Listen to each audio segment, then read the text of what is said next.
ਸਤਿ ਸ਼੍ਰੀ ਅਕਾਲ ਜੀ ਸਾਰਿਆਂ ਨੂੰ। ਮੈਂ ਤੁਹਾਡਾ ਆਪਣਾ ਜਸਪ੍ਰੀਤ ਸਿੰਘ ਟਰਨੀ ਐਟ ਲਾਅ ਤੇ ਅੱਜ ਦਾ ਆਪਣਾ ਪ੍ਰੋਗਰਾਮ ਹੈ ਇਮੀਗ੍ਰੇਸ਼ਨ ਅਪਡੇਟਸ, ਜਿੱਥੇ ਆਪਾਂ ਇਮੀਗ੍ਰੇਸ਼ਨ ਦੀਆਂ ਨਵੀਆਂ ਅਪਡੇਟਸ ਦੀ ਗੱਲ ਕਰਦੇ ਹਾਂ। ਉੱਥੇ ਨਾਲ ਹੀ ਤੁਹਾਡੇ ਸਵਾਲਾਂ ਦੇ ਜਵਾਬ ਦੇਣ ਦੀ ਵੀ ਕੋਸ਼ਿਸ਼ ਕਰਦੇ ਹਾਂ। ਸਾਰਿਆਂ ਤੋਂ ਪਹਿਲਾਂ ਆਪਾਂ ਗੱਲ ਕਰਾਂਗੇ ਇਨਫਰਾਸਟਰਕਚਰ ਬਿੱਲ ਬਾਰੇ ਕਿ ਜਿਹੜਾ ਇਨਫਰਾਸਟਰਕਚਰ ਦਾ ਬਿੱਲ ਹੈ ਉਹ ਹਾਊਸ ਨੇ ਪਾਸ ਕੀਤਾ, ਸੈਨੇਟ ਨੇ ਪਹਿਲਾਂ ਹੀ ਕੀਤਾ ਸੀ। $1.2 ਟ੍ਰਿਲੀਅਨ ਦਾ ਉਹ ਬਿੱਲ ਪਾਸ ਹੋ ਕੇ ਹੁਣ ਪ੍ਰੈਜ਼ੀਡੈਂਟ ਕੋਲ ਪਹੁੰਚ ਗਿਆ। ਇਸ ਬਿੱਲ ਦੇ ਹੱਕ ਦੇ ਵਿੱਚ 228 ਵੋਟਾਂ ਪਈਆਂ, 206 ਦੇ ਖਿਲਾਫ ਪਈਆਂ ਅਤੇ ਇਹਦੇ ਵਿੱਚ ਕੁਛ ਰਿਪਬਲਿਕਨਸ ਨੇ ਵੀ ਵੋਟ ਪਾਈ ਆ।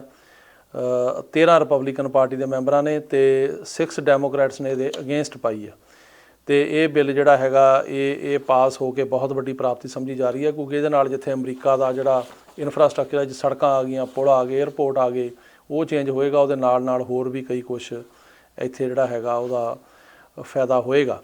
ਸੋ ਇਹਦੇ ਵਿੱਚ ਜਿਹੜੇ ਪੈਸੇ ਰੱਖੇ ਗਏ ਆ ਜੀ ਉਹ ਹੈਗੇ ਆ $110 ਬਿਲੀਅਨ ਟੂਵਰਡਸ ਰੋਡਸ, ਬ੍ਰਿਜਸ ਅਤੇ ਜਿਹੜੀਆਂ ਉਹਦੀ ਰਿਪੇਅਰ, ਨਵੀਆਂ ਸੜਕਾਂ ਬਣਨੀਆਂ। ਅਤੇ ਉਹਦੇ ਵਿੱਚੋਂ $40 ਬਿਲੀਅਨ ਸਿਰਫ ਜਿਹੜਾ ਬ੍ਰਿਜਾਂ ਦੀ ਰਿਪੇਅਰ ਵਾਸਤੇ ਆ ਅਤੇ $17 ਬਿਲੀਅਨ ਹੋਰ ਮੇਜਰ ਜਿਹੜੇ ਹੈਗੇ ਪ੍ਰੋਜੈਕਟਸ ਉਹਨਾਂ ਲਈ ਆ।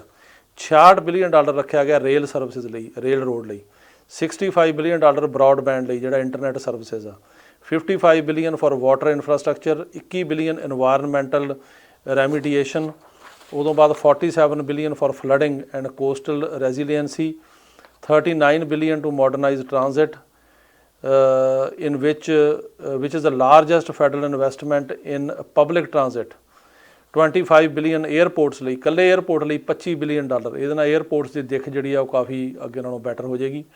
17 billion port infrastructure, 11 billion transportation safety program, 7.5 billion for electric vehicles and EV charging. ਜਿਵੇਂ ਕਿ ਅਮਰੀਕਾ 'ਚ ਤੁਹਾਨੂੰ ਪਤਾ ਹੀ ਇਲੈਕਟ੍ਰਿਕ ਰੈਵੋਲੂਸ਼ਨ ਆ ਰਿਹਾ, ਇੱਥੇ ਕਾਫੀ ਇਲੈਕਟ੍ਰਿਕ ਗੱਡੀਆਂ ਬਣ ਰਹੀਆਂ ਨੇ। ਟੈਸਲਾ ਜਿਹੜੀ ਆ ਉਹ ਕਾਫੀ ਪਾਪੂਲਰ ਆ।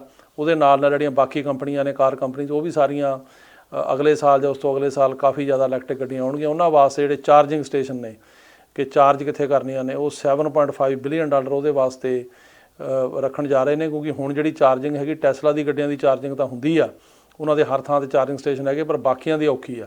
ਉਹਦੇ ਵਾਸਤੇ ਇਹ ਰੱਖਣ ਜਾ ਰਹੇ ਨੇ। ਇਹਦੇ ਨਾਲ $2.5 billion for zero emission buses, ਬੱਸਾਂ ਹੋਣਗੀਆਂ ਜਿਸ 'ਚ ਕਿ ਕੋਈ ਇਮਿਸ਼ਨ ਨਹੀਂ ਹੋਊਗੀ, ਇਲੈਕਟ੍ਰਿਕ ਬੱਸਾਂ ਜਾਂ ਉਸ ਤਰ੍ਹਾਂ। $2.5 billion for low emission buses and $2.5 billion for ferries। So the bill will also include language regarding enforcement of unemployment insurance fraud। The bill will add $256 billion in projected deficits over 10 years। ਅਤੇ 8 ਤੋਂ 10 ਸਾਲ ਦੇ ਵਿੱਚ ਇਹ spending ਕੀਤੀ ਜਾਊਗੀ। ਜਿੱਥੇ ਇਹਦਾ ਜਦੋਂ ਇਨਫਰਾਸਟਰਕਚਰ ਬਣ ਗਿਆ, ਉਹਦੇ ਨਾਲ ਆਮ ਲੋਕਾਂ ਨੂੰ ਫਾਇਦਾ ਹੋਊਗਾ, ਸੜਕਾਂ ਦਾ, ਪੁਲਾਂ ਦਾ, ਏਅਰਪੋਰਟਾਂ ਦੀ ਜਿਹੜੀ ਹੈਗੀ ਆ ਉਹ ਇੰਪਰੂਵਮੈਂਟ ਦਾ, ਅਤੇ ਇਲੈਕਟ੍ਰਿਕ ਜਿਹੜੀਆਂ ਗੱਡੀਆਂ ਨੇ ਉਹਨਾਂ ਦਾ। ਉਹਦੇ ਨਾਲ ਲੋਕਾਂ ਨੂੰ ਜੋਬਾਂ ਬਹੁਤ ਮਿਲਣਗੀਆਂ, ਕਿਉਂਕਿ ਇਹਦੇ ਨਾਲ ਜਿਹੜੇ ਕੰਸਟਰਕਸ਼ਨ ਦੇ ਕੰਮ ਕਰਦੇ ਨੇ ਬੰਦੇ, ਉਹਨਾਂ ਨੂੰ ਬਹੁਤ ਜੋਬਾਂ ਮਿਲਣਗੀਆਂ। ਰੈਸਟੋਰੈਂਟਾਂ ਵਾਲਿਆਂ ਨੂੰ, ਹੋਟਲਾਂ ਵਾਲਿਆਂ ਨੂੰ, ਉਸ ਤੋਂ ਬਾਅਦ ਟਰੱਕਿੰਗ ਨੂੰ ਇਹਦਾ ਬਹੁਤ ਫਾਇਦਾ ਹੋਏਗਾ। ਸੋ ਇੰਨਾ ਪੈਸਾ ਅਮਰੀਕਾ ਦੇ ਵਿੱਚ ਅਗਲੇ 10 ਸਾਲ 'ਚ ਲੱਗਣਾ, ਅਤੇ ਇਹ 'ਚ ਸਾਰੀਆਂ ਸਟੇਟਾਂ ਨੂੰ ਵੀ ਫਾਇਦਾ ਹੋਏਗਾ। ਹਿਊਜ ਜੋਬ ਓਪਰਚੁਨਿਟੀ ਇਹਦੇ ਨਾਲ ਬਣੇਗੀ। ਸੋ ਇਹਦੇ ਨਾਲ ਅਮਰੀਕਾ ਅਗਲੇ 8-10 ਸਾਲ ਦੇ ਵਿੱਚ ਲੋਕਾਂ ਨੂੰ ਜਿੱਥੇ ਕੰਮ ਮਿਲੂਗਾ, ਉੱਥੇ ਸਾਰਾ ਇਨਫਰਾਸਟਰਕਚਰ ਦਾ ਵੀ ਫਾਇਦਾ ਹੋਏਗਾ। ਸੋ ਬਹੁਤ ਵੱਡੀ ਪ੍ਰਾਪਤੀ ਆ, ਜਿਹਦੇ ਪਿੱਛੇ ਲੱਗੇ ਸੀ ਬੜੀ ਦੇਰ ਤੋਂ। ਅਤੇ ਇਹ ਬਿੱਲ ਜਿਹੜਾ ਹੁਣ ਪਾਸ ਹੋ ਗਿਆ ਅਤੇ ਇਹਨੂੰ ਪ੍ਰੈਜ਼ੀਡੈਂਟ ਬਾਈਡਨ ਨੇ ਸਾਈਨ ਕਰਕੇ ਇਹਦਾ ਲਾਭ ਬਣਾ ਦੇਣਾ। ਇਹਦੇ ਨਾਲ ਜਿਹੜਾ ਅਗਲਾ ਬਿੱਲ ਹੈ ਉਹ ਹੁਣ ਉੱਤੇ ਨਿਗਾਹ ਆ, ਉਹ ਹੈਗਾ ਇਮੀਗ੍ਰੇਸ਼ਨ ਦਾ। ਉਹਦੇ ਬਾਰੇ ਉਹ ਇਹ ਕਹਿ ਰਹੇ ਆ ਕਿ ਉਸ ਬਿੱਲ ਨੂੰ ਕਿਹਾ ਜਾਂਦਾ ਬਿਲਡ ਬੈਕ ਬੈਟਰ ਐਕਟ। ਅਤੇ ਇਹਦੇ ਵਿੱਚ ਇਹ $1.75 ਟ੍ਰਿਲੀਅਨ ਦਾ ਬਿੱਲ ਆ। ਉਹਨੂੰ ਹਾਊਸ ਇਸ ਮਹੀਨੇ ਦੇ ਵਿੱਚ ਟੇਕਅਪ ਕਰੇਗਾ, ਉਸ ਤੋਂ ਬਾਅਦ ਸੈਨੇਟ ਜਾਏਗਾ। ਅਤੇ ਹੁਣ ਦੇਖਣ ਵਾਲੀ ਗੱਲ ਆ ਵੀ ਉਹ ਪਾਸ ਹੁੰਦਾ ਜਾਂ ਕਿਸ ਤਰ੍ਹਾਂ ਹੁੰਦਾ, ਜਾਂ ਕੀ ਉਹ 'ਚੋਂ ਨਿਕਲਦਾ, ਜਾਂ ਕੀ ਉਹ 'ਚ ਪਾਇਆ ਜਾਂਦਾ, ਕੱਢਿਆ ਜਾਂਦਾ। ਅਤੇ ਇਸ ਇਮੀਗ੍ਰੇਸ਼ਨ ਦੇ ਵਿੱਚ ਬਿੱਲ ਦੇ ਵਿੱਚ ਖਾਸੀਅਤ ਗੱਲ ਇਹ ਹੈਗੀ ਆ ਕਿ $100 ਬਿਲੀਅਨ ਇਮੀਗ੍ਰੇਸ਼ਨ ਲਈ ਰੱਖਿਆ ਗਿਆ। ਅਤੇ ਇਹਦੇ ਵਿੱਚ ਉਹਨਾਂ ਨੇ ਇਹ ਕਿਹਾ ਵੀ ਜਿਹੜੇ ਬੰਦੇ 2011 ਤੋਂ ਪਹਿਲਾਂ ਦੇ ਆਏ ਆ ਇੱਥੇ ਅਨਡਾਕੂਮੈਂਟਡ ਨੇ, ਉਹਨਾਂ ਨੂੰ 5-5 ਸਾਲ ਲਈ 2 ਵਾਰੀ ਪਰੋਲ ਅਤੇ ਜਿਹੜਾ ਵਰਕ ਪਰਮਿਟ ਵਗੈਰਾ ਉਹ ਦਿੱਤੇ ਜਾਣਗੇ, 10 ਸਾਲ ਟੋਟਲ। ਅਤੇ ਇਹਦੇ 'ਚ ਇਹ ਵੀ ਕੋਸ਼ਿਸ਼ ਕੀਤੀ ਜਾ ਰਹੀ ਹੈ ਕਿ ਜਿਹੜੀ ਰਜਿਸਟਰੀ ਦੀ ਡੇਟ ਆ ਉਹ ਵਧਾ ਕੇ 1972 ਤੋਂ ਲੈ ਕੇ ਅਤੇ 2010 'ਤੇ ਕਰ ਦਿੱਤੀ ਜਾਵੇ। ਰਜਿਸਟਰੀ ਦੇ ਮੁਤਾਬਕ ਇਹ ਆ ਕਿ ਜਿਹੜੇ 1972 ਤੋਂ ਪਹਿਲਾਂ ਬੰਦੇ ਆਏ ਆ, ਇੱਥੇ ਰਹਿ ਰਹੇ ਆ, ਵੀ ਉਹਨਾਂ ਨੂੰ ਗ੍ਰੀਨ ਕਾਰਡ ਮਿਲ ਜਾਂਦਾ। ਅਤੇ ਹੁਣ 72 ਤੋਂ ਪਹਿਲਾਂ ਤਾਂ ਬਹੁਤ ਸਾਲ ਹੋ ਗਏ, ਅਤੇ ਮੇਰਾ ਨਹੀਂ ਖਿਆਲ ਕੋਈ ਬੰਦਾ ਰਹਿ ਗਿਆ ਹੋਊਗਾ 72 ਵਾਲਾ ਜਿਹੜਾ ਉਸ ਤੋਂ ਪਹਿਲਾਂ ਇਹਨੂੰ ਗ੍ਰੀਨ ਕਾਰਡ ਨਹੀਂ ਮਿਲਿਆ ਇੱਥੇ। ਅਤੇ ਇਹ ਹੁਣ ਡੇਟ ਨੂੰ ਵਧਾ ਕੇ 2010 'ਤੇ ਕਰ ਰਹੇ ਨੇ। ਜੇ ਉਹ ਹੋ ਜਾਂਦੀ ਹੈ ਤਾਂ ਉਹਦੇ ਨਾਲ ਫਿਰ ਕਾਫੀ ਲੋਕਾਂ ਨੂੰ ਗ੍ਰੀਨ ਕਾਰਡ ਜਿਹੜੇ ਹੈਗੇ ਮਿਲ ਸਕਣਗੇ। ਪਲੱਸ ਜਿਹੜੇ ਡਰੀਮਰ ਸਾਡੇ ਡਾਕਾ ਵਾਲੇ ਬੱਚੇ ਨੇ ਉਹ ਵੀ ਸਾਰੇ ਇਹਦੇ ਅੰਡਰ ਕਵਰ ਹੋਣਗੇ। ਹੁਣ ਦੇਖਣ ਵਾਲੀ ਗੱਲ ਆ ਕਿ ਕਿਸ ਤਰ੍ਹਾਂ ਪਾਸ ਹੁੰਦਾ ਇਹ। ਤੇ ਕੀ ਇਹਦੇ ਵਿੱਚ ਰੱਖਿਆ ਜਾਂਦਾ ਜਾਂ ਕੀ ਕੱਢਿਆ ਜਾਂਦਾ, ਇਹ ਇੱਕ ਵੱਡੀ ਜਿਹੜੀ ਹੈਗੀ ਲੈਜਿਸਲੇਸ਼ਨ ਹੈਗੀ ਆ। ਤੇ ਆਹ ਮਹੀਨੇ ਦੇ ਵਿੱਚ, ਮਹੀਨੇ ਦੇ ਐਂਡ ਦੇ ਵਿੱਚ ਇਹਨੂੰ ਟੇਕ ਅਪ ਕਰਨਾ ਸਰਕਾਰ ਨੇ। ਇਹ ਤੋਂ ਇਲਾਵਾ ਅਗਲਾ ਜਿਹੜਾ ਸਾਡਾ ਹੈਗਾ ਉਹ ਖਬਰ ਇੰਪੋਰਟੈਂਟ ਇਹ ਆ ਵੀ ਅੱਜ ਤੋਂ 8 ਨਵੰਬਰ ਤੋਂ ਇੰਟਰਨੈਸ਼ਨਲ ਟਰੈਵਲ ਸ਼ੁਰੂ ਹੋ ਗਈ ਆ। ਖਾਸ ਕਰਕੇ ਜਿਹੜੀਆਂ ਕੰਟਰੀਜ਼ ਦੇ ਉੱਤੇ ਬੈਨ ਲੱਗਿਆ ਸੀ ਉਹਨਾਂ 'ਚ 33 ਮੁਲਕ ਸੀਗੇ, ਜਿਨ੍ਹਾਂ ਵਿੱਚ ਕਿ UK, south Africa, Brazil, India, China ਤੇ 23 ਯੂਰਪੀਅਨ ਕੰਟਰੀਜ਼। ਤੇ ਉਹਨਾਂ ਦਾ ਜਿਹੜਾ ਹੈਗਾ ਉਹ ਸ਼ੁਰੂ ਹੋ ਗਈ ਹੈ ਟਰੈਵਲ ਕਰਨ ਵਾਸਤੇ। ਜਿਹੜੇ ਵਿਜ਼ਟਰ ਨੇ ਉਹਨਾਂ ਨੂੰ ਪਹਿਲਾਂ ਤਾਂ ਫੁੱਲੀ ਵੈਕਸੀਨੇਟਡ ਹੋਣਾ ਜ਼ਰੂਰੀ ਹੈ, ਵੀ ਵੈਕਸੀਨੇਸ਼ਨ ਲਵਾਈ ਹੋਵੇ। ਦੂਜਾ ਉਹਨਾਂ ਨੇ ਜਿਹੜਾ ਹੈਗਾ ਉਹਨਾਂ ਦੇ ਨੈਗੇਟਿਵ ਰਿਪੋਰਟ ਹੋਵੇ ਉਹਨਾਂ ਦੀ ਜਿਹੜੀ ਹੈਗੀ ਟੈਸਟ ਦੀ। ਸੋ ਇਹ 2 ਗੱਲਾਂ ਹੋਣਗੀਆਂ। ਤਾਂ ਅੱਜ ਤੋਂ ਸ਼ੁਰੂ ਹੋ ਗਿਆ ਇੰਟਰਨੈਸ਼ਨਲ ਟਰੈਵਲ, ਤੇ ਇਹਦੇ ਨਾਲ ਜਿੱਥੇ ਜਿਹੜੀਆਂ ਹੈਗੀਆਂ ਟੂਰਿਸਟ ਡੈਸਟੀਨੇਸ਼ਨਸ ਉਹਨਾਂ ਨੂੰ ਬਹੁਤ ਫਾਇਦਾ ਹੋਏਗਾ, ਜਿਸ ਤਰ੍ਹਾਂ ਕਿ ਨਿਊਯਾਰਕ ਹੈ, ਲਾਸ ਵੇਗਸ ਹੈ, LA ਹੈ। ਉਹਦੇ ਨਾਲ ਜਿਹੜੇ ਅਮਰੀਕਾ ਦੇ ਵਿੱਚ ਲੋਕ ਆਪਣੇ ਸੰਬੰਧੀਆਂ ਨੂੰ, ਯਾਰਾਂ ਦੋਸਤਾਂ ਨੂੰ, ਰਿਸ਼ਤੇਦਾਰਾਂ ਨੂੰ ਮਿਲਣ ਆਉਂਦੇ ਨੇ, ਉਹ ਵੀ ਆ ਸਕਣਗੇ। ਤੇ ਪਲੱਸ ਜਿਹੜੇ ਨਵੇਂ ਵਿਜ਼ਟਰ ਵੀਜ਼ੇ ਵਗੈਰਾ ਉਹ ਵੀ ਹੁਣ ਅਪਲਾਈ ਹੋਣ ਲੱਗ ਜਾਣਗੇ। ਅਗਲਾ ਇੰਪੋਰਟੈਂਟ ਖਬਰ ਜਿਹੜੀ ਉਹ ਹੈਗੀ ਆ ਵੀ ਕਲਾਸ ਐਕਸ਼ਨ ਸੈਟਲਮੈਂਟ ਹੋਈ ਹੈ H1B ਕੇਸਾਂ ਲਈ। ਇਹਦੇ ਵਿੱਚ ਇਸ ਤਰ੍ਹਾਂ ਸੀਗਾ ਕਿ ਲਾਅਸੂਟ ਫਾਈਲ ਕੀਤਾ ਗਿਆ ਸੀ 4 ਇੰਪਲੋਇਰਸ ਵੱਲੋਂ, ਜਿਨ੍ਹਾਂ ਨੇ ਕਿ ਕਿਹਾ ਸੀਗਾ ਕਿ H1B ਜਿਹੜੀਆਂ ਸਾਡੀਆਂ ਪਟੀਸ਼ਨਾਂ ਨੇ ਉਹ ਡਿਨਾਈ ਕੀਤੀਆਂ ਗਈਆਂ। H1B petitions had been denied when USCIS determined that market research analyst were not a specialty occupation. Specialty occupation ਇੱਕ ਰੱਖੀ ਜਾਂਦੀ ਹੈ ਸਰਕਾਰ ਦੁਆਰਾ, ਜਿਹਦੇ ਅੰਡਰ ਕਿ H1B ਅਪਲਾਈ ਹੁੰਦਾ, ਤੇ ਉਹਦੇ ਵਾਸਤੇ ਜਿਹੜੀ ਹੈਗੀ ਬੈਚਲਰ ਡਿਗਰੀ ਜਾਂ ਹਾਇਰ ਡਿਗਰੀ ਦੀ ਰਿਕੁਆਇਰਮੈਂਟ ਹੈ, ਤੇ ਸਪੈਸ਼ਲਿਟੀ ਆਕੂਪੇਸ਼ਨ ਹੋਣੀ ਚਾਹੀਦੀ ਆ, ਉਹ ਤਾਂ H1B ਮਿਲਦਾ। ਇਹਨਾਂ ਨੇ ਕੀ ਕੀਤਾ, ਜਿਹੜੀ ਇਮੀਗ੍ਰੇਸ਼ਨ ਨੇ ਪਿੱਛੇ ਮਾਰਕੀਟ ਰਿਸਰਚ ਐਨਲਿਸਟ ਦੀ ਜਿਹੜੀ ਪੋਜੀਸ਼ਨ ਆ ਉਹਨੂੰ ਸਪੈਸ਼ਲਿਟੀ ਆਕੂਪੇਸ਼ਨ 'ਚੋਂ ਕੱਢਤਾ। ਇਹ ਕਹਿਤਾ ਵੀ ਸਪੈਸ਼ਲਿਟੀ ਆਕੂਪੇਸ਼ਨ ਨਹੀਂ ਬਣਦੀ, ਜਿਹਦੇ ਕਰਕੇ ਕਿ ਡਿਨਾਈ ਹੋ ਗਏ ਕਾਫੀ ਕੇਸ। ਉਹਨਾਂ ਨੇ ਕੋਰਟ 'ਚ ਕੇਸ ਕਰਤਾ ਵੀ ਉਹ ਬਣਦੀ ਰਹੀ ਆ ਪਹਿਲਾਂ, ਤੇ ਉਹ ਹੁਣ ਸੈਟਲਮੈਂਟ ਹੋ ਗਈ ਆ। ਤੇ ਹੁਣ 180 ਦਿਨ ਦੇ ਵਿੱਚ ਇਹ ਦੁਬਾਰਾ ਜਿਹੜੇ ਕੇਸ ਡਿਨਾਈ ਹੋਏ ਆ ਰੀਓਪਨ ਹੋ ਸਕਣਗੇ, ਦੁਬਾਰਾ ਇਹਨਾਂ ਦਾ ਅਪਲਾਈ ਹੋ ਸਕੇਗਾ। ਤੇ potential class members will have 180 days to file a request to reopen. ਤੇ ਉਹ ਜਿਹੜਾ 180 ਦਿਨ ਦਾ ਪੀਰੀਅਡ ਆ ਉਹ ਹੁਣ ਸਟਾਰਟ ਹੋਏਗਾ, ਤੇ ਉਹ ਜਿੰਨੀ ਛੇਤੀ ਹੋ ਸਕਿਆ ਉਹ ਕਰ ਦੇਣ। ਤੇ ਉਹ ਅਪਲਾਈ ਕਰਕੇ ਤੇ ਉਹਨਾਂ ਨੂੰ ਜਿਨ੍ਹਾਂ ਨੂੰ ਸਿਰਫ ਇਸ ਕਰਕੇ ਡਿਨਾਈ ਕੀਤਾ ਗਿਆ ਕਿ ਉਹਨਾਂ ਦੀ ਸਪੈਸ਼ਲਿਟੀ ਆਕੂਪੇਸ਼ਨ ਨਹੀਂ ਆਉਂਦੇ ਪਰ ਬਾਕੀ ਸ਼ਰਤਾਂ ਪੂਰੀਆਂ ਨੇ, ਉਹਨਾਂ ਨੂੰ ਇਹਦੇ 'ਚ ਰਿਲੀਫ ਜਿਹੜੀ ਆ ਉਹ ਮਿਲੇਗੀ। ਇਸ ਤੋਂ ਬਾਅਦ ਜਿਹੜੀ ਅਗਲੀ ਇੰਪੋਰਟੈਂਟ ਖਬਰ ਹੈਗੀ ਆ ਉਹ ਹੈਗੀ ਆ ਜੀ ਕਿ ਸਰਕਾਰ ਨੇ ਜਿਹੜੇ ਬੱਚੇ ਸੈਪਰੇਟ ਕੀਤੇ ਸੀ ਮਾਂ-ਬਾਪ ਤੋਂ ਪਿਛਲੀ ਸਰਕਾਰ ਨੇ, ਉਹਨਾਂ ਨੂੰ ਪਰ ਫੈਮਿਲੀ $4,50,000 ਜਿਹੜਾ ਹੈਗਾ ਉਹ ਸੈਟਲਮੈਂਟ ਅਮਾਊਂਟ ਦੇਣ ਨੂੰ ਸਰਕਾਰ ਮਤਲਬ ਮੰਨ ਗਈ ਆ, ਫੈਸਲਾ ਹੋ ਗਿਆ। ਉਹਨਾਂ ਦੇ ਵਕੀਲਾਂ ਨੇ $1 ਮਿਲੀਅਨ ਮੰਗਿਆ ਸੀ, ਪਰ ਸਰਕਾਰ ਨੇ ਉਹਨੂੰ $4,50,000 ਤੱਕ ਅਗਰੀਮੈਂਟ ਜਿਹੜੀ ਆ ਉਹ ਕਰ ਦਿੱਤੀ ਆ। ਇਹਦਾ ਕਾਫੀ ਜਿਹੜੇ ਲੋਕ ਨੇ ਜਿਹੜੇ ਕਿ ਰਿਪਬਲਿਕਨ ਪਾਰਟੀ ਦੇ ਲੀਡਰ ਨੇ ਉਹ ਇਹਦੀ ਵਿਰੋਧਤਾ ਕਰ ਰਹੇ ਵੀ ਇਹ ਗਲਤ ਹੈ। ਹੁਣ ਦੇਖਣ ਵਾਲੀ ਗੱਲ ਹੈ ਵੀ ਇਹ 'ਚ ਕੀ ਹੋਏਗਾ। ਇਸ ਤੋਂ ਇਲਾਵਾ ਜਿਹੜੀ ਹੋਰ ਇੰਪੋਰਟੈਂਟ ਖਬਰ ਹੈਗੀ ਆ ਉਹ ਇਹ ਆ ਜੀ ਕਿ ਅਸਾਈਲਮ ਦੇ ਕੇਸਾਂ ਦੇ ਪਾਸ ਹੋਣ ਬਾਰੇ। ਉਹ ਅੱਜ ਕੱਲ੍ਹ ਕਾਫੀ ਪਾਸ ਹੋ ਰਹੇ ਆ। ਸਾਡੀਆਂ 4 ਡੇਟਾਂ ਸੀ ਪਿਛਲੇ ਫਰਾਈਡੇ, ਤੇ ਪਰਮਾਤਮਾ ਦੀ ਕਿਰਪਾ ਨਾਲ 4 ਕੇਸ ਪਾਸ ਹੋਏ ਆ। ਉਹਦੇ ਵਿੱਚ ਇੱਕ ਸ਼ਿਕਾਗੋ ਸੀ, ਇੱਕ ਨਿਊਯਾਰਕ ਸੀ, 2 ਕੈਲੀਫੋਰਨੀਆ 'ਚ ਸੀਗੇ। ਤੇ ਉਹਨਾਂ ਪਰਿਵਾਰਾਂ ਨੂੰ ਜਿੱਥੇ ਜਾਂ ਉਹਨਾਂ ਮੁੰਡਿਆਂ ਨੂੰ ਜਿਹੜੇ ਪਾਸ ਹੋਏ ਨੇ ਇੱਥੇ ਰਹਿਣ ਦਾ ਮੌਕਾ ਮਿਲਿਆ, ਉਹਨਾਂ ਦੇ ਪਰਿਵਾਰਾਂ ਨੂੰ ਵੀ ਫਾਇਦਾ ਹੋਏਗਾ ਇਵੈਂਚੁਅਲੀ। ਸੋ ਚੰਗੀ ਗੱਲ ਆ। ਲੇਕਿਨ ਜੇ ਕੇਸ ਜੈਨੂਇਨ ਹੋਵੇ, ਡਾਕੂਮੈਂਟੇਸ਼ਨ ਪੂਰੀ ਹੋਵੇ, ਤਿਆਰੀ ਹੋਵੇ, ਤਾਂ ਕੇਸ ਪਾਸ ਹੁੰਦੇ ਆ। ਇਹਦੇ ਨਾਲ ਜਿਹੜੇ ਸਿਟੀਜ਼ਨਸ਼ਿਪ ਦੇ ਕੇਸ ਨੇ ਉਹਨਾਂ ਬਾਰੇ ਵੀ ਅਪਡੇਟ ਆਈ ਹੈ। ਸਰਕਾਰ ਨੇ ਕਿਹਾ ਅਸੀਂ ਤੇਜ਼ ਕਰਾਂਗੇ। ਅੱਜ ਕੱਲ੍ਹ ਸਾਲ ਲੱਗ ਰਿਹਾ ਇੰਟਰਵਿਊ ਆਉਣ ਨੂੰ, ਦੇਖਣ ਵਾਲੀ ਗੱਲ ਆ ਵੀ ਕਿੰਨਾ ਕੁ ਤੇਜ਼ ਕਰਦੇ ਆ, ਇਹਦੇ ਬਾਰੇ ਹੁਣ ਸਮਾਂ ਦੱਸੇਗਾ। ਇਸ ਤੋਂ ਇਲਾਵਾ ਮੈਂ ਤੁਹਾਨੂੰ ਲਾਸਟ ਟਾਈਮ ਦੱਸਿਆ ਸੀ ਕਿ ਮੈਂ 2 ਇੰਪੋਰਟੈਂਟ ਸੈਨੇਟਰਸ ਜਿਹੜੇ ਨੇ ਉਹਨਾਂ ਨਾਲ ਮੀਟਿੰਗ ਕੀਤੀ ਸੀਗੀ, ਤੇ ਉਹਨਾਂ ਵਿੱਚੋਂ ਇੱਕ ਸੀਗੇ ਸੈਨੇਟਰ ਪੜੀਆ, ਜਿਹੜੇ ਕਿ ਕੈਲੀਫੋਰਨੀਆ ਤੋਂ ਸੈਨੇਟਰ ਨੇ, ਜਿਹੜੇ ਕਿ ਇਮੀਗ੍ਰੇਸ਼ਨ ਦੀ ਸਬ ਕਮੇਟੀ ਦੇ ਚੇਅਰਮੈਨ ਨੇ। ਉਹਦੇ ਨਾਲ ਉਹ ਹਾਊਸ ਦੀ ਜਿਹੜੀ ਹੈਗੀ ਸੈਨੇਟ ਦੀ ਜੁਡੀਸ਼ਰੀ ਕਮੇਟੀ ਦੇ ਮੈਂਬਰ ਵੀ ਨੇ। ਉਹਦੇ ਨਾਲ ਸੈਨੇਟਰ ਕੋਰੀ ਬੁੱਕਰ ਜਿਹੜੇ ਕਿ ਉਹ ਵੀ ਇਮੀਗ੍ਰੇਸ਼ਨ ਜਿਹੜੀ ਸਬ ਕਮੇਟੀ ਸੈਨੇਟ ਦੇ ਉਹਦੇ ਮੈਂਬਰ ਨੇ, ਤੇ ਨਾਲੇ ਜੁਡੀਸ਼ਰੀ ਕਮੇਟੀ ਦੇ ਮੈਂਬਰ ਨੇ। ਬੜੇ ਇੰਪੋਰਟੈਂਟ ਸੈਨੇਟਰਸ ਨੇ। ਉਹਨਾਂ ਨਾਲ ਅਸੀਂ ਗੱਲਬਾਤ ਕੀਤੀ ਸੀਗੀ ਕਿ ਇੱਕ ਤਾਂ ਜਿਹੜੀ ਅੰਬੈਸੀ ਹੈਗੀ ਹੈ ਇੰਡੀਆ ਦੇ ਵਿੱਚ, ਜਿਹੜੇ ਇਮੀਗ੍ਰੈਂਟ ਵੀਜ਼ੇ ਦੀ ਇੰਟਰਵਿਊ ਹੁੰਦੀ ਬੰਬੇ, ਉਹ ਪੰਜਾਬ ਵਾਲੇ ਦਿੱਲੀ ਹੋਣੀ ਚਾਹੀਦੀ ਹੈ, ਬੰਬੇ ਜਾਣਾ ਬਹੁਤ ਔਖਾ।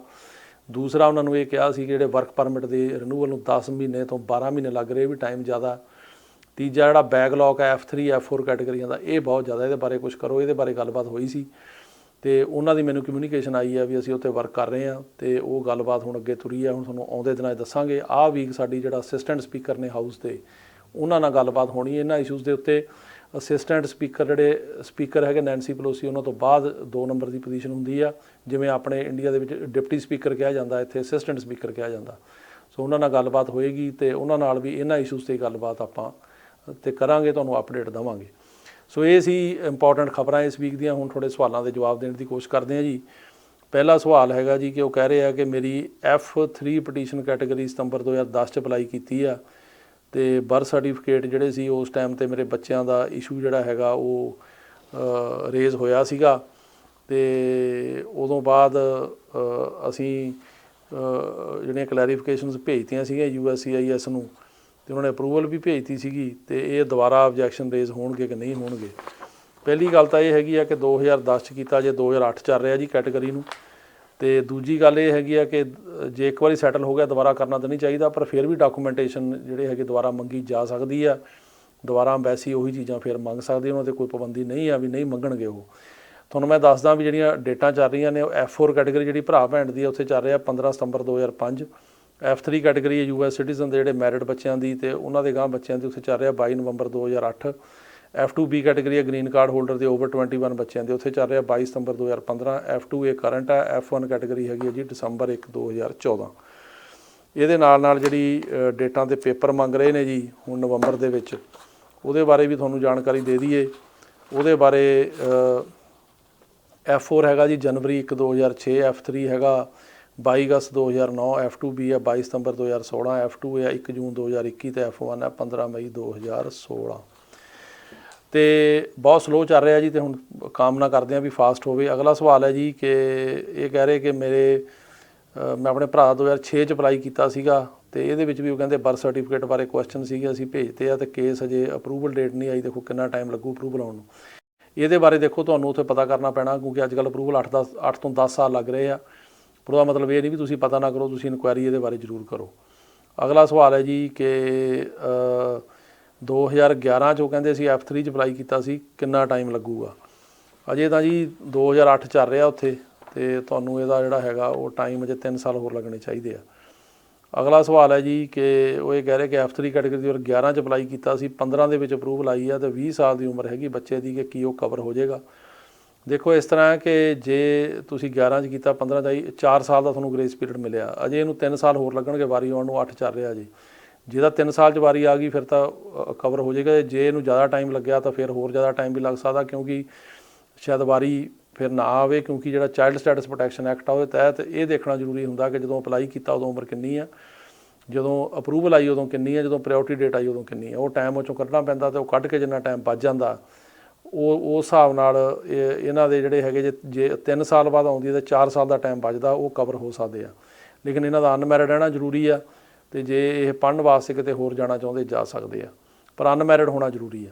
ਅਗਲਾ ਸਵਾਲ ਹੈ ਜੀ ਕਿ F4 ਕੈਟਾਗਰੀ 2006 'ਚ ਅਪਲਾਈ ਕੀਤਾ ਸੀ, ਕਿੰਨਾ ਟਾਈਮ ਲੱਗੂ? ਜੇ ਤਾਂ ਸਤੰਬਰ 2005 ਚੱਲ ਰਿਹਾ ਜੀ, ਕਾਫੀ ਟਾਈਮ ਲੱਗੂਗਾ, ਸਾਲ 1.5 ਸਾਲ ਹੋਰ ਲੱਗ ਸਕਦਾ। ਅਗਲਾ ਸਵਾਲ ਹੈ ਜੀ ਕਿ F3 ਕੈਟਾਗਰੀ 'ਚ 22 ਅਕਤੂਬਰ 2010 'ਚ ਅਪਲਾਈ ਕੀਤਾ ਸੀ, ਕਿੰਨਾ ਟਾਈਮ ਲੱਗੂਗਾ? ਅਜੇ 2 ਸਾਲ ਹੋਰ ਲੱਗ ਸਕਦੇ ਜੀ ਤੁਹਾਨੂੰ। ਅਗਲਾ ਇੱਕ ਹੋਰ ਸਵਾਲ ਹੈ ਜੀ, ਉਹ ਇਹ ਕਹਿ ਰਹੇ ਕਿ 2017 ਦੇ ਵਿੱਚ ਮੈਂ ਡਿਪੋਰਟ ਹੋਇਆ ਸੀ ਇੱਥੋਂ ਕੈਂਪ ਤੋਂ, ਅਤੇ ਕੀ ਮੈਂ ਅਮਰੀਕਾ ਦਾ ਵੀਜ਼ਾ ਮੈਨੂੰ ਮਿਲ ਸਕਦਾ ਜਾਂ ਹੋਰ ਕਿਸੇ ਨੂੰ? ਦੇਖੋ ਇਸ ਤਰ੍ਹਾਂ ਹੈ ਕਿ ਜੇ ਤੁਸੀਂ ਡਿਪੋਰਟ ਹੋਏ ਕੈਂਪ 'ਚੋਂ ਦੁਬਾਰਾ ਇੱਥੇ ਆਓਗੇ, ਉਹੀ ਆਰਡਰ ਡੈਪੂਟੇਸ਼ਨ ਦਾ ਦੁਬਾਰਾ ਰੀਇਨਸਟੇਟ ਹੋ ਸਕਦਾ। ਤੋਂ ਅਮਰੀਕਾ ਦੇ ਵਿੱਚ ਤਾਂ ਆਉਣਾ ਤੁਹਾਡਾ ਮੁਸ਼ਕਿਲ ਆ, ਪਰ ਤੁਸੀਂ ਹੋਰ ਕਿਸੇ ਮੁਲਕ ਦੇ ਵਿੱਚ ਜੇ ਜਾਣਾ ਚਾਹੋ ਟਰਾਈ ਕਰ ਸਕਦੇ ਹੋ, ਉਹਨਾਂ ਨੂੰ ਦੱਸ ਕੇ ਵੀ ਮੈਂ ਅਮਰੀਕਾ ਡਿਪੋਰਟ ਹੋਇਆ, ਪਰ ਉਹ ਵੀ ਪੱਕਾ ਪਤਾ ਨਹੀਂ ਵੀਜ਼ਾ ਮਿਲੇ ਨਾ ਮਿਲੇ। F4 ਕੈਟਾਗਰੀ ਲਈ ਕੀ ਡਾਕੂਮੈਂਟ ਚਾਹੀਦੇ ਨੇ? ਇਹਦੇ ਵਾਸਤੇ ਦੇਖੋ ਜੀ ਜਿਹੜੇ ਬਰਥ ਸਰਟੀਫਿਕੇਟ ਚਾਹੀਦੇ ਸਾਰਿਆਂ ਦੇ, ਮੈਰਿਜ ਸਰਟੀਫਿਕੇਟ ਚਾਹੀਦੇ ਆ, ਅਤੇ ਉਹਦੇ ਨਾਲ ਜਿਹੜੇ ਤੁਹਾਡੇ ਆਪਣੇ ਡਾਕੂਮੈਂਟ ਸਿਟੀਜ਼ਨਸ਼ਿਪ ਵਗੈਰਾ ਦਾ ਪ੍ਰੂਫ ਉਹ ਸਾਰਾ ਚਾਹੀਦਾ ਹੁੰਦਾ ਜੀ। ਅਗਲਾ ਸਵਾਲ ਹੈ ਜੀ ਕਿ B1 B2 ਵੀਜ਼ੇ ਕਦੋਂ ਖੁੱਲ੍ਹਣਗੇ? ਖੁੱਲ੍ਹ ਗਏ ਜੀ, ਅੱਜ ਤੋਂ 8 ਨਵੰਬਰ ਤੋਂ ਖੁੱਲ੍ਹ ਗਏ ਆ। ਹੁਣ ਟਰੈਵਲ ਸ਼ੁਰੂ ਆ, ਇੰਟਰਨੈਸ਼ਨਲ ਟਰੈਵਲ। ਉਹਦੇ ਵਾਸਤੇ ਇਹੀ ਸ਼ਰਤਾਂ ਨੇ ਕਿ ਜੇ ਬੰਦਾ ਵੈਕਸੀਨੇਟਡ ਹੋਵੇ ਅਤੇ ਉਹਦੇ ਨਾਲ ਉਹਨੇ ਜਿਹੜੀ ਆ ਉਹ ਨੈਗੇਟਿਵ ਟੈਸਟ ਹੋਵੇ ਉਹਦਾ ਆਇਆ ਜਿਹੜੀ ਰਿਪੋਰਟ ਆ। ਅਤੇ ਉਸ ਤੋਂ ਬਾਅਦ ਅਗਲਾ ਸਵਾਲ ਹੈ ਜੀ ਕਿ B1 B2 ਵਾਸਤੇ ਇੰਟਰਵਿਊਜ਼ ਵਗੈਰਾ ਹੁਣ ਸ਼ੁਰੂ ਹੋਣਗੀਆਂ? ਹਾਂਜੀ, ਹੁਣ ਕਿਉਂਕਿ ਇੰਟਰਨੈਸ਼ਨਲ ਟਰੈਵਲ ਸ਼ੁਰੂ ਹੋ ਗਈ ਆ, ਅਤੇ ਇੰਟਰਵਿਊਜ਼ ਵਗੈਰਾ ਦੁਬਾਰਾ ਸ਼ੁਰੂ ਹੋ ਸਕਦੀਆਂ ਜੀ। ਅਗਲਾ ਸਵਾਲ ਹੈ ਜੀ ਕਿ I-730 ਪਟੀਸ਼ਨ ਜਦੋਂ ਕੀਤੀ ਇਹਨੂੰ ਕਿੰਨਾ ਟਾਈਮ ਲੱਗ ਰਿਹਾ? ਅੱਜ ਕੱਲ੍ਹ ਜੀ 2 ਸਾਲ ਤੋਂ ਉੱਪਰ ਟਾਈਮ ਲੱਗ ਰਿਹਾ, ਇਹਨੂੰ ਕਾਫੀ ਸਲੋਅ ਹੈਗੀ ਆ, ਅਤੇ ਤਕਰੀਬਨ 2 ਸਾਲ ਲੱਗ ਰਹੇ ਆ ਜੀ। ਅਗਲਾ ਸਵਾਲ ਹੈ ਜੀ ਕਿ ਇਹ ਦੱਸੋ ਕਿ F4 ਕੈਟਾਗਰੀ ਦੇ ਵਿੱਚ ਨਵੰਬਰ 2004 'ਚ ਅਪਲਾਈ ਕੀਤਾ ਸੀ, ਅਜੇ ਤੱਕ ਇੰਟਰਵਿਊ ਨਹੀਂ ਆਈ। ਅੱਜ ਇੰਟਰਵਿਊ ਦਾ 5 ਚੱਲ ਰਿਹਾ ਸਾਲ, ਪਰ ਕਈਆਂ ਦਾ 4 ਵਾਲਿਆਂ ਦਾ ਵੀ ਅਜੇ ਵਿੱਚੇ ਹੀ ਪਿਆ, ਤੇ 5 ਵਾਲੇ ਜਨਵਰੀ ਫਰਵਰੀ ਮਾਰਚ ਵਾਲਿਆਂ ਦਾ ਵੀ ਅਜੇ ਤੱਕ ਨਹੀਂ ਡੇਟਾਂ ਆਈਆਂ। ਸੋ ਤੁਹਾਨੂੰ ਵੇਟ ਹੀ ਕਰਨੀ ਪੈਣੀ, ਜਾਂ ਤੁਸੀਂ ਇਨਕੁਆਇਰੀ ਜ਼ਰੂਰ ਕਰੋ, ਇਹਦੇ ਬਾਰੇ ਇਨਕੁਆਇਰੀ ਕਰਨੀ ਬਣਦੀ ਆ। ਅਗਲਾ ਸਵਾਲ ਹੈ ਜੀ ਕਿ ਇਹ ਦੱਸੋ ਕਿ ਰਿਮੇਨ ਇਨ ਮੈਕਸੀਕੋ ਪਾਲਿਸੀ ਹੁਣ ਸ਼ੁਰੂ ਹੋਏਗੀ ਕਿ ਨਹੀਂ। ਰਿਮੇਨ ਇਨ ਮੈਕਸੀਕੋ ਪਾਲਿਸੀ ਬਾਰੇ ਅਜੇ ਕੁਝ ਨਹੀਂ ਕਹਿ ਸਕਦੇ, ਹੋ ਸਕਦਾ ਆਹ ਮਹੀਨੇ ਦੇ ਐਂਡ ਸ਼ੁਰੂ ਹੋਵੇ ਜੀ, ਇਹਦੇ ਬਾਰੇ ਅਜੇ ਕਲੀਅਰ ਨਹੀਂ ਆ, ਪਰ ਸਰਕਾਰ ਇਹਨੂੰ ਲਾਗੂ ਕਰਨ ਦੀ ਕੋਸ਼ਿਸ਼ ਜਿਹੜੀ ਆ ਉਹ ਕਰ ਰਹੀ ਆ। F4 ਕੈਟੇਗਰੀ 'ਚ ਕਹਿੰਦੇ ਆ ਕਿ ਅਪਲਾਈ ਕੀਤਾ ਸੀ ਜਨਵਰੀ 3 2006 ਦਾ, ਅਤੇ ਕਦੋਂ ਵਾਰੀ ਆਏਗੀ। ਦੇਖੋ ਜੀ ਇਹਨੂੰ ਟਾਈਮ ਲੱਗੇਗਾ, ਕਿਉਂਕਿ 2006 ਦਾ ਅਪਲਾਈ ਕੀਤਾ ਆ, ਅਜੇ ਤਾਂ ਸਤੰਬਰ 2005 ਚੱਲ ਰਿਹਾ, ਤਾਂ ਹੋ ਸਕਦਾ 5-6 ਮਹੀਨੇ ਹੋਰ ਲੱਗ ਜਾਣ, ਜ਼ਿਆਦਾ ਟਾਈਮ ਵੀ ਲੱਗ ਸਕਦਾ। F3 ਕੈਟੇਗਰੀ ਦਾ ਕਹਿੰਦੇ ਕੇਸ ਅਪਲਾਈ ਕੀਤਾ 31 ਅਗਸਤ 2009 ਨੂੰ, ਇਹਦੇ ਬਾਰੇ ਦੱਸੋ। ਅਜੇ 2008 ਚੱਲ ਰਿਹਾ ਜੀ, ਅਤੇ ਇਹਨੂੰ ਅਜੇ ਹੋਰ ਸਾਲ ਤੋਂ 1.5 ਸਾਲ ਲਾ ਕੇ ਚੱਲੋ, ਇੰਨਾ ਟਾਈਮ ਲੱਗ ਸਕਦਾ। ਇਸ ਤੋਂ ਬਾਅਦ ਹੈ ਜੀ ਕਿ F3 ਕੈਟੇਗਰੀ ਦਾ ਅਗਸਤ 2009 'ਚ ਅਪਲਾਈ ਕੀਤਾ, ਉਹਦਾ ਵੀ ਉਹੀ ਹੈ ਜੀ, ਅਜੇ 2008 ਚੱਲ ਰਿਹਾ, ਅਤੇ ਸਾਲ 1.5 ਸਾਲ ਹੋਰ ਲੱਗੇਗਾ। ਅਗਲਾ ਸਵਾਲ ਹੈ ਜੀ ਕਿ ਸਿਟੀਜ਼ਨਸ਼ਿਪ ਦਾ ਅਸੀਂ ਅਪਲਾਈ ਕੀਤਾ ਸੀਗਾ, 11 ਮਹੀਨੇ ਹੋ ਗਏ, ਅਜੇ ਤੱਕ ਡੇਟ ਨਹੀਂ ਆਈ। ਇਹਨੂੰ ਅੱਜ ਕੱਲ੍ਹ 12 ਮਹੀਨੇ ਲੱਗ ਰਹੇ ਆ ਜੀ, ਪਰ ਸਰਕਾਰ ਟਰਾਈ ਕਰ ਰਹੀ ਹੈ ਇਹਨੂੰ ਫਾਸਟ ਕਰਨ ਦੀ, ਪਰ ਫਿਲਹਾਲ ਅਜੇ ਇਹਨੂੰ 11 ਮਹੀਨੇ ਤੋਂ ਵੱਧ ਤਕਰੀਬਨ 12 ਮਹੀਨੇ ਦਾ ਟਾਈਮ ਆ। ਸੋ ਤੁਹਾਨੂੰ ਹੋਰ ਮਹੀਨਾ 1.5 ਮਹੀਨਾ ਲੱਗ ਸਕਦਾ। ਜੇ ਇਨਕੁਆਇਰੀ ਕਰਨੀ ਆ ਤੁਸੀਂ ਕਰ ਸਕਦੇ ਹੋ, ਪਰ ਟਾਈਮ ਇਹਨੂੰ ਅਜੇ ਲੱਗੇਗਾ। ਅਗਲਾ ਸਵਾਲ ਹੈ ਜੀ ਕਿ ਮੇਰੇ ਹਸਬੈਂਡ ਸਿਟੀਜ਼ਨ ਨੇ, ਉਹਨਾਂ ਨੇ ਮੇਰੀ ਪਟੀਸ਼ਨ ਕੀਤੀ ਸੀ ਜੋ ਕਿ ਅਪਰੂਵ ਹੋ ਚੁੱਕੀ ਆ, 3 ਮਾਰਚ ਨੂੰ ਅਪਰੂਵ ਹੋਈ ਸੀ, ਕਿੰਨਾ ਟਾਈਮ ਲੱਗੇਗਾ। ਅਜੇ ਇੰਟਰਵਿਊਜ਼ ਨਹੀਂ ਦੇ ਰਹੇ ਜੀ ਉਹ। ਸੋ ਜੇ 3 ਮਾਰਚ ਨੂੰ ਅਪਰੂਵ ਹੋਈ ਆ, ਤੁਹਾਨੂੰ ਵੇਟ ਕਰਨੀ ਪੈਣੀ ਆ। ਤੁਸੀਂ NVC ਦੇ ਜਿਹੜੇ ਪੇਪਰ ਵਰਕ ਆ ਉਹ ਸਾਰਾ ਕੰਪਲੀਟ ਕਰੋ। ਜੇ ਕਰਤਾ ਤਾਂ ਅਜੇ ਵੇਟ ਕਰੋ, ਹੋ ਸਕਦਾ ਵੀ ਤੁਹਾਡੀ ਵਾਰੀ ਜਿਹੜੀ ਆ ਉਹ ਅਗਲੇ 5-6 ਮਹੀਨੇ ਦੇ ਵਿੱਚ ਆਵੇ, ਪਰ ਅਜੇ ਇੰਟਰਵਿਊਜ਼ ਅੰਬੈਸੀ ਜਿਹੜੀ ਆ ਉਹ ਸਕੈਜੂਲ ਅਜੇ ਬਹੁਤ ਸਲੋਅ ਕਰ ਰਹੀ ਹੈ, ਇਸ ਕਰਕੇ ਅਜੇ ਕੁਝ ਕਹਿ ਨਹੀਂ ਸਕਦੇ ਵੀ ਕਦੋਂ ਡੇਟ ਆਊਗੀ। ਅਗਲਾ ਸਵਾਲ ਹੈ ਜੀ ਕਿ F4 ਕੈਟੇਗਰੀ 25 ਅਪ੍ਰੈਲ 2005 ਦਾ ਅਪਲਾਈ ਕੀਤਾ ਹੋਇਆ, ਅਤੇ ਉਸ ਤੋਂ ਬਾਅਦ ਉਹ ਕਹਿੰਦੇ ਆ ਕਿ ਅਜੇ ਇੰਟਰਵਿਊ ਨਹੀਂ ਆਈ, ਅਤੇ ਜੇ ਇੰਟਰਵਿਊ ਕਦੋਂ ਆਉਣ ਦੀ ਉਮੀਦ ਆ। ਦੇਖੋ ਇਸ ਤਰ੍ਹਾਂ ਹੈ ਕਿ ਜਿਹੜਾ ਆਪਾਂ ਕਹਿ ਰਹੇ ਹਾਂ ਕਿ ਸਪਟੈਂਬਰ 2005 ਚੱਲ ਰਿਹਾ, ਦਾ ਮਤਲਬ ਇਹ ਨਹੀਂ ਕਿ ਸਤੰਬਰ ਤੋਂ ਪਹਿਲਾਂ ਜਿਹੜੇ ਅਗਸਤ ਜੁਲਾਈ ਜਾਂ ਜੂਨ ਵਾਲਿਆਂ ਦੇ ਸਭ ਦੀਆਂ ਇੰਟਰਵਿਊਆਂ ਹੋ ਗਈਆਂ। ਅਜੇ ਮੈਂ ਇਹੋ ਜਿਹਿਆਂ ਨੂੰ ਵੀ ਜਾਣਦਾ ਜਿਹੜੇ ਕਿ ਜਨਵਰੀ ਫਰਵਰੀ 2005 ਦੇ ਕੇਸ ਨੇ ਜਿਹਦੀ ਇੰਟਰਵਿਊ ਨਹੀਂ ਆਈ, ਸਤੰਬਰ ਤੱਕ ਉਹ ਪ੍ਰੋਸੈਸਿੰਗ ਕਰ ਰਹੇ ਨੇ। ਸੋ ਇਸ ਕਰਕੇ ਹੋ ਸਕਦਾ ਜੇ ਤੁਹਾਨੂੰ ਟਾਈਮ ਲੱਗੇ, ਤੁਸੀਂ ਇਹਦੀ ਇਨਕੁਆਇਰੀ ਕਰੋ, ਅਤੇ ਇਹਦੇ 'ਚ ਤੁਸੀਂ ਅੱਗੇ ਦੇਖਣ ਵਾਲੀ ਗੱਲ ਆ ਵੀ ਕਦੋਂ ਇੰਟਰਵਿਊ ਆਉਂਦੀ ਹੈ, ਇਹਨੂੰ ਟਾਈਮ ਵੀ ਲੱਗ ਸਕਦਾ। ਅਗਲਾ ਸਵਾਲ ਹੈ ਜੀ ਕਿ ਮੇਰਾ ਬੇਟਾ 29 ਸਾਲ ਦਾ ਵਿਜ਼ਟਰ ਵੀਜ਼ਾ ਅਪਲਾਈ ਕਰ ਸਕਦਾ। ਹਾਂਜੀ, ਵਿਜ਼ਟਰ ਵੀਜ਼ਾ ਤਾਂ ਕੋਈ ਵੀ ਅਪਲਾਈ ਕਰ ਸਕਦਾ, ਪਰ ਉਹਦੇ ਵਾਸਤੇ ਕੋਈ ਪੱਕਾ ਸ਼ਿਓਰ ਨਹੀਂ ਹੁੰਦਾ ਕਿ ਮਿਲੇ। ਉਹਦਾ ਕ੍ਰਾਈਟੇਰੀਆ ਹੁੰਦਾ ਕਿ ਉਹਨਾਂ ਨੇ ਦੇਖਣਾ ਹੁੰਦਾ ਵੀ ਜਿਸ ਮੁਲਕ ਤੋਂ ਤੁਸੀਂ ਆ ਰਹੇ ਹੋ, ਜਿਵੇਂ ਇੰਡੀਆ ਤੋਂ, ਤੁਹਾਡੇ ਉੱਥੇ ਟਾਈਜ਼ ਕੀ ਨੇ, ਤੁਸੀਂ ਮੁੜ ਕੇ ਵਾਪਸ ਜਾਓਗੇ ਕਿ ਨਹੀਂ ਜਾਓਗੇ। ਸੋ ਜੇ ਸੈਟਿਸਫਾਈ ਹੋ ਜਾਣ ਵੀ ਮੁੜ ਕੇ ਵਾਪਸ ਜਾਣਗੇ ਤਾਂ ਵਿਜ਼ਟਰ ਵੀਜ਼ਾ ਮਿਲ ਸਕਦਾ। ਉਹਦੇ ਵਾਸਤੇ 29 ਸਾਲ ਦੀ ਉਮਰ ਠੀਕ ਆ, ਉਹ 'ਚ ਕੋਈ ਉਹੋ ਜਿਹੀ ਪ੍ਰੋਬਲਮ ਨਹੀਂ ਵੀ ਨਹੀਂ ਕਰ ਸਕਦੇ। ਮਸਲਾ ਇੱਕੋ ਹੀ ਆ ਕਿ ਤੁਸੀਂ ਵਾਪਸ ਜਾਓਗੇ ਕਿ ਨਹੀਂ, ਇਹ ਦੇਖਣਾ। ਸੋ ਇਹ ਸੀ ਤੁਹਾਡੇ ਸਵਾਲਾਂ ਦੇ ਜਵਾਬ, ਅਤੇ ਆਸ ਹੈ ਕਿ ਤੁਹਾਨੂੰ ਪ੍ਰੋਗਰਾਮ ਪਸੰਦ ਆਇਆ ਹੋਵੇਗਾ। ਸਾਰਿਆਂ ਦਾ ਬਹੁਤ ਬਹੁਤ ਧੰਨਵਾਦ।